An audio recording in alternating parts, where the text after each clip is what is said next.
Hello! I'm going to talk to you about two colour brioche knitting because that's what I'm working on at the minute.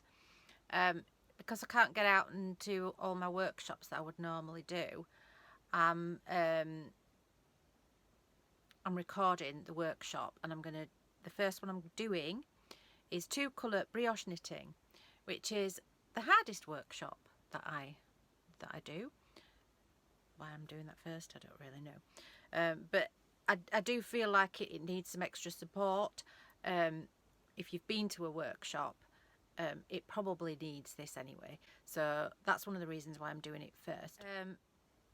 But a lot of people, when they come to the workshop, they don't really know what it is that they're coming to, so I thought I'd do a little bit of a quick video and show you some bits of two colour brioche knitting and what it's all about. So when you're doing brioche knitting, you are basically making a rib, and you can use it for any project, but you're gonna end up with a double thickness because you're always working with two strands of yarn.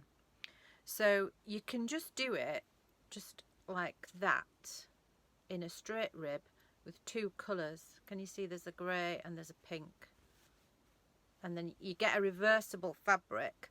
It's easy to see it on this one actually. So I've got two colours going on here, and on the other side it looks like that. But what you can then do is you can start doing manipulating the stitches and making them move around. So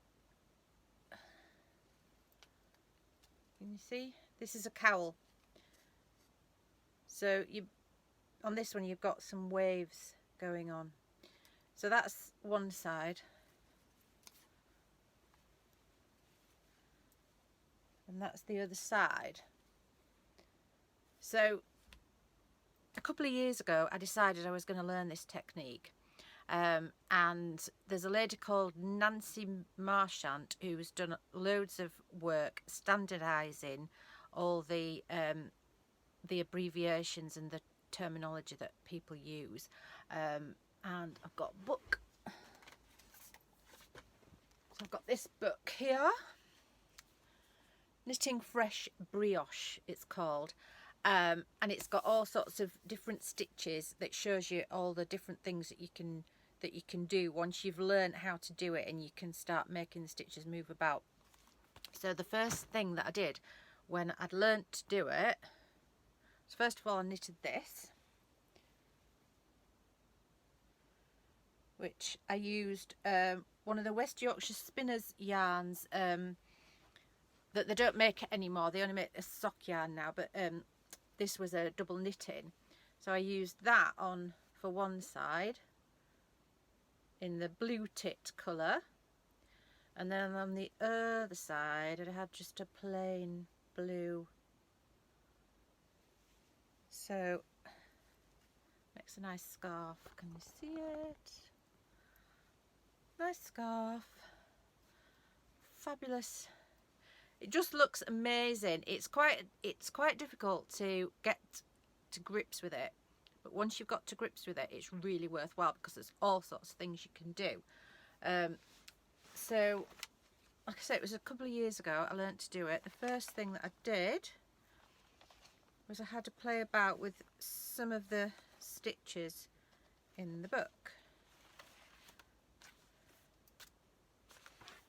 So I made a few little samples of some of the stitches that she's got in the book.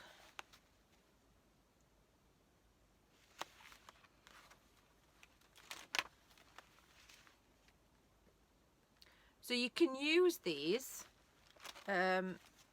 just to make, mainly making shawls and scarves and things like that. A lot of these are a bit samey because I started messing about with it. That's quite a nice simple one.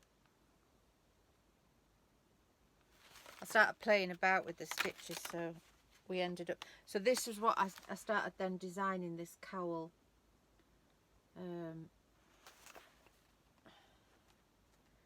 And what we ended up with was was this. So you can have it like that. So that is two yarns where there's quite a strong contrast. But I also did it in a more subtle colourway. It's quite a nice one. So this, you get the pattern for this with the workshop. But I'll tell you more about that later. But this is what you would learn if you, once I've got the workshop sorted out, this is what you would be learning to make. So at the minute I'm recording it and I'm knitting it in the, it's a blue one. But I've gone wrong. So what I'm going to do next is I'm going to make a video how you rip it out. So that'll be useful for people. So when you want to know how to rip it out, you'll be able to watch me do it first. I've created this workshop and this cowl so that you can learn the techniques. Once you've learned the techniques, there are a lot of patterns out there that other people have written. I want to knit them all. There's patterns in that book. There's loads of patterns in that book. I want to knit them all. But I did see a lady at a yarn show wearing a lovely shawl, and she told me the name of it, and I bought the pattern from Ravelry, and this was why I wanted to learn brioche knitting, because I wanted to be able to make something like this. So once you've learnt the techniques, you can create all sorts of things. So this is my special thing. So it's called Sizzle Pop, this design. It's called Sizzle Pop and it's by Knit Graffiti Designs. And it's on Ravelry.